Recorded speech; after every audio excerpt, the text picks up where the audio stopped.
Hello welcome to the channel teach note. ഇന്ന് നമ്മൾ discuss ചെയ്യാൻ പോകുന്നത് 8th standard social science 12th chapter agriculture sector and innovative trends എന്ന പാഠഭാഗത്തിലെ 201 തുടങ്ങി 205 വരെയുള്ള പേജുകളിലെ ക്വസ്റ്റൻ ആൻസേഴ്സ് ആണ്. This video mainly discusses the modern trends in agriculture, the challenges faced by the sector and agriculture based small scale and cottage industries. ഓരോന്നും question ആൻസേഴ്സിലൂടെ നമുക്ക് നോക്കാം. So let's move on to the video. 9th question. What is the main objective of technology in the agriculture sector? കാർഷിക മേഖലയിലെ സാങ്കേതിക വിദ്യയുടെ പ്രധാന ലക്ഷ്യം എന്താണ്? Answer: the main objective of technology in the agricultural sector is to help farmers increase agricultural production. കാർഷികോൽപാദനം വർദ്ധിപ്പിക്കാൻ കർഷകരെ സഹായിക്കുക എന്നതാണ് കാർഷിക മേഖലയിൽ സാങ്കേതിക വിദ്യയുടെ പ്രധാന ലക്ഷ്യം. Next one. Prepare a note comparing polyhouse farming with rain shelter farming. Polyhouse കൃഷിയും മഴമറ കൃഷിയും താരതമ്യം ചെയ്ത് ഒരു കുറിപ്പ് തയ്യാറാക്കുക എന്നതാണ് ചോദ്യം. ആൻസർ നോക്കാം. Polyhouse farming is a method of artificially creating a suitable environment for plant growth by protecting the plant from heat, rain, cold and sunlight. It is done in polyhouses that are completely covered with polythene sheets. ചൂട്, മഴ, തണുപ്പ്, വെയിൽ എന്നിവയിൽ നിന്നൊക്കെ ചെടിയെ സംരക്ഷിച്ച് വളർച്ചയ്ക്ക് അനുയോജ്യമായ അന്തരീക്ഷം കൃത്രിമമായി സൃഷ്ടിക്കുന്ന രീതിയാണ് പോളിഹൗസ് ഫാമിംഗ് അല്ലെങ്കിൽ ഗ്രീൻ ഹൗസ് ഫാമിംഗ് എന്ന് പറയുന്നത്. പോളിത്തീൻ ഷീറ്റുകൾ ഉപയോഗിച്ച് മുഴുവനും മറച്ച പോളിഹൗസുകളിൽ കൃഷി ചെയ്യുന്ന രീതിയാണിത്. Next one. A rain shelter is A roof using transparent polythene sheets as a canopy. It protects the crops from excessive rain while receiving the necessary sunlight for farming. മഴമറ എന്നത് polythene ഷീറ്റുകൾ കൊണ്ട് മൂടിയ മേൽക്കൂരയാണ്. സുതാര്യമായ പോളിത്തീൻ ഷീറ്റുകൾ മേൽക്കൂരയ്ക്ക് ഉപയോഗിക്കുന്നതിലൂടെ കൃഷിക്ക് ആവശ്യമായ സൂര്യപ്രകാശം ലഭിക്കുമ്പോഴും അമിതമായ മഴയിൽ നിന്നും വിളകൾക്ക് സംരക്ഷണം ഉറപ്പാക്കുന്നു. Next question. What is precision farming? What are the advantages of this method? Precision farming എന്നാൽ എന്താണ്? ഈ രീതിയുടെ ഗുണങ്ങൾ എന്തൊക്കെയാണ്? Answer: precision farming is a technique that enables maximum production by providing each crop with the required water, nutrients and crop protection materials at the right time and in the right quantity. ഓരോ വിളയ്ക്കും ആവശ്യമായ ജലവും പോഷക ഘടകങ്ങളും വിള സംരക്ഷണ വസ്തുക്കളും കൃത്യമായ സമയത്ത് കൃത്യമായ അളവിൽ മാത്രം നൽകി അത്യുൽപാദനം സാധ്യമാക്കുന്ന സാങ്കേതിക രീതിയാണ് കൃത്യത കൃഷി. The advantages are the precise use of water and nutrients, efficient use of machinery and better management of agricultural land. ജലത്തിൻ്റെയും പോഷക ഘടകങ്ങളുടെയും കൃത്യമായ ഉപയോഗം, യന്ത്രങ്ങളുടെ കാര്യക്ഷമമായ ഉപയോഗം, കൃഷിഭൂമിയുടെ മെച്ചപ്പെട്ട പരിപാലനം എന്നിവയാണ് ഈ കൃഷിരീതിയുടെ മേന്മകൾ. Next one. What is called micro irrigation? എന്താണ് സൂക്ഷ്മ ജലസേചനം എന്ന് പറയുന്നത്? Answer: it is the method of providing water required for plant growth in droplets or fine streams. ചെടികളുടെ വളർച്ചയ്ക്ക് ആവശ്യമായ ജലം തുള്ളികളായോ നേർത്ത ധാരയായോ നൽകുന്ന രീതിയാണ് സൂക്ഷ്മ ജലസേചനം എന്ന് പറയുന്നത്. Next one. What are the main components of precision farming? കൃത്യത കൃഷിയുടെ പ്രധാന ഘടകങ്ങൾ എന്തൊക്കെയാണ്?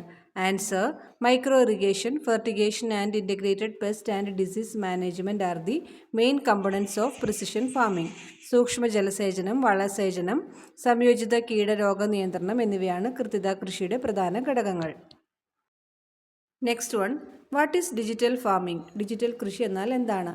Answer: it is a farming method that incorporates diverse technologies such as big data analysis tools, artificial intelligence, machine learning, digital communication technologies such as mobile phones, digital platforms, robotics and agricultural advisory apps.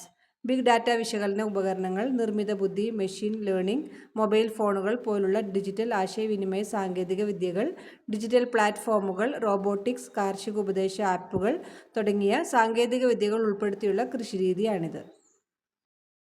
Next one. What is vertical farming? ലംബ കൃഷി എന്നാൽ എന്താണ്?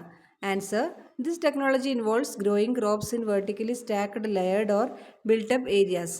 It uses hydroponic, aeroponic and aquaponic systems to produce food year-round with minimal water use. ലംബമായി അടുക്കിയിരിക്കുന്ന പാളികളിലോ കെട്ടിടങ്ങളിലോ വിളകൾ വളർത്തുന്നതാണ് ഈ സാങ്കേതികവിദ്യ. Hydroponics, aeroponics, aquaponic സംവിധാനങ്ങൾ ഉപയോഗപ്പെടുത്തി കുറഞ്ഞ ജല ഉപയോഗത്തിലൂടെ വർഷം മുഴുവനും ഭക്ഷ്യോൽപാദനം സാധ്യമാക്കുന്നു. Next question.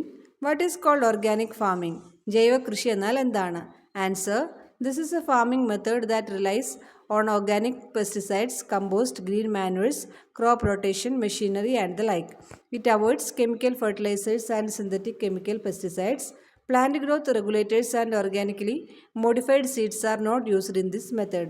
ജൈവ കീടനാശിനികൾ, കമ്പോസ്റ്റ്, പച്ചില വളങ്ങൾ, ഇടവിള കൃഷി യന്ത്രങ്ങൾ തുടങ്ങിയവയെ ആശ്രയിക്കുന്നതും രാസവളങ്ങളും കൃത്രിമ രാസകീടനാശിനികളും തീർത്തും ഒഴിവാക്കിയുള്ളതുമായ കൃഷിരീതിയാണിത്. ചെടി വളർച്ചാ നിയന്ത്രണ വസ്തുക്കൾ, ജൈവമാറ്റം വരുത്തിയ വിത്തുകൾ എന്നിവ ഈ രീതിയിൽ ഉപയോഗിക്കുന്നില്ല. Next one, what is known as climate smart agriculture? അതായത് കാലാവസ്ഥ സ്മാർട്ട് അഗ്രികൾച്ചർ എന്നാൽ എന്താണ്? Answer, climate smart agriculture is an approach to help farmers cope with climate change. The main goals are to increase productivity and income, adapt to climate change, and reduce greenhouse gas emissions. കാലാവസ്ഥ വ്യതിയാനത്തെ നേരിടാൻ കർഷകരെ സഹായിക്കുന്നതിനുള്ള ഒരു സമീപനമാണ് climate smart agriculture. ഉൽപ്പാദനക്ഷമതയും വരുമാനവും വർദ്ധിപ്പിക്കുക, കാലാവസ്ഥ വ്യതിയാനവുമായി പൊരുത്തപ്പെടുക, ഹരിതഗൃഹ വാതക ഉദ്വമനം കുറയ്ക്കുക എന്നിവയാണ് പ്രധാന ലക്ഷ്യങ്ങൾ. Next one, what are the challenges faced by the agricultural sector? കാർഷിക മേഖല നേരിടുന്ന വെല്ലുവിളികൾ എന്തെല്ലാമാണ്? Answer, first one, high price of chemical fertilizers, രാസവളങ്ങളുടെ ഉയർന്ന വില. Then inability to find a market for agricultural products, കാർഷിക ഉൽപ്പന്നങ്ങൾക്ക് വിപണി കണ്ടെത്താൻ കഴിയാത്തത്. ലാക്ക് ഓഫ് ക്യാപിറ്റൽ, മൂലധനത്തിൻ്റെ അഭാവം. ഇൻക്രീസ്ഡ് പ്രൊഡക്ഷൻ കോസ്റ്റ്, ഉൽപ്പാദന ചെലവ് വർദ്ധിക്കുന്നത്. ഡിക്ലൈൻ ഇൻ സോയിൽ ഫെർട്ടിലിറ്റി, മണ്ണിൻ്റെ ഫലഭൂയിഷ്ഠത കുറയുന്നു. High cost of seeds and irrigation, വിത്തുകളുടെയും ജലസേചനത്തിൻ്റെയും ഉയർന്ന ചെലവ്. നെഗ്ലക്റ്റ് ഓഫ് ക്രോപ്പ് റൊട്ടേഷൻ, വിള പരിവർത്തനത്തെ അവഗണിക്കുന്നു. Crop failure or crop loss, വിളപരാജയം അല്ലെങ്കിൽ വിളനാശം. അഗ്രികൾച്ചറൽ ഡെപ്റ്റ്, കാർഷിക കടം. ലാക്ക് ഓഫ് ബേസിക് ഇൻഫ്രാസ്ട്രക്ചർ, അടിസ്ഥാന സൗകര്യങ്ങളുടെ ലഭ്യത കുറവ്. ഇന്നാഡിക്വേറ്റ് അഗ്രികൾച്ചറൽ റിസർച്ച്, കാർഷിക ഗവേഷണത്തിലെ അപര്യാപ്തത. ലോൺ അവൈലബിലിറ്റി ആൻഡ് റീപേയ്മെൻറ്റ്, വായ്പാ ലഭ്യതയും തിരിച്ചടവും. Low prices of agricultural product, കാർഷിക ഉൽപ്പന്നങ്ങളുടെ കുറഞ്ഞ വില. ഇന്നാഡിക്വേറ്റ് മെക്കനൈസേഷൻ, യന്ത്രവൽക്കരണത്തിൻ്റെ അപര്യാപ്തത. Then last one, climate change, കാലാവസ്ഥാ വ്യതിയാനം. Next question, what are small scale industries? ചെറുകിട വ്യവസായങ്ങൾ എന്നാൽ എന്താണ്? Answer, small scale industries are industries with an investment not exceeding 10 crores and an annual turnover of less than 50 crores. നിക്ഷേപം 10 കോടിയിൽ കൂടാത്തതും വാർഷിക വിറ്റുവരവ് 50 കോടിയിൽ താഴെയുള്ളതുമായ വ്യവസായങ്ങളാണ് ചെറുകിട വ്യവസായങ്ങൾ. Next one, write a brief not on cottage industries. കുടിൽ വ്യവസായങ്ങളെക്കുറിച്ച് ഒരു ചെറിയ കുറിപ്പ് എഴുതുക എന്നതാണ് ചോദ്യം. Answer, cottage industries are industries where an individual or a family converts locally available resources into products using traditional techniques. The initial investment is low and it relies mainly on the labor force of family members. Example, weaving, carpet making, leather industry, handicraft manufacturing, and small-scale food processing units. ഒരു വ്യക്തിയോ കുടുംബമോ പ്രാദേശികമായി ലഭ്യമായ വിഭവങ്ങൾ പരമ്പരാഗത സാങ്കേതിക വിദ്യ ഉപയോഗപ്പെടുത്തി ഉൽപ്പന്നങ്ങളാക്കി മാറ്റുന്നതാണ് കുടിൽ വ്യവസായം. ഇതിന് പ്രാരംഭ നിക്ഷേപം കുറവാണ്. കുടിൽ വ്യവസായത്തിൽ കുടുംബാംഗങ്ങളുടെ തൊഴിൽ ശക്തി മാത്രമാണ് പ്രയോജനപ്പെടുത്തുന്നത്. നെയ്ത്ത്, പരവതാനി നിർമ്മാണം, തുകൽ വ്യവസായം, കരകൗശല വസ്തുക്കളുടെ നിർമ്മാണം, ചെറുകിട ഭക്ഷ്യ സംസ്കരണശാലകൾ എന്നിവ കുടിൽ വ്യവസായങ്ങൾക്ക് ഉദാഹരണങ്ങളാണ്. So that's all today's video. അപ്പോൾ ഈ വീഡിയോ നിങ്ങൾക്ക് യൂസ്ഫുള്ളായി തോന്നിയെങ്കിൽ എല്ലാവരും ലൈക്ക് ചെയ്യുക, ഷെയർ ചെയ്യുക, കമൻറ്റ് ചെയ്യുക, കൂട്ടുകാർക്കൊക്കെ ഷെയർ ചെയ്ത് കൊടുക്കുക, സബ്സ്ക്രൈബ് ചെയ്യുക. അപ്പോൾ ഇനി പുതിയൊരു വീഡിയോ ആയിട്ട് നമുക്ക് വീണ്ടും കാണാം. Till then bye.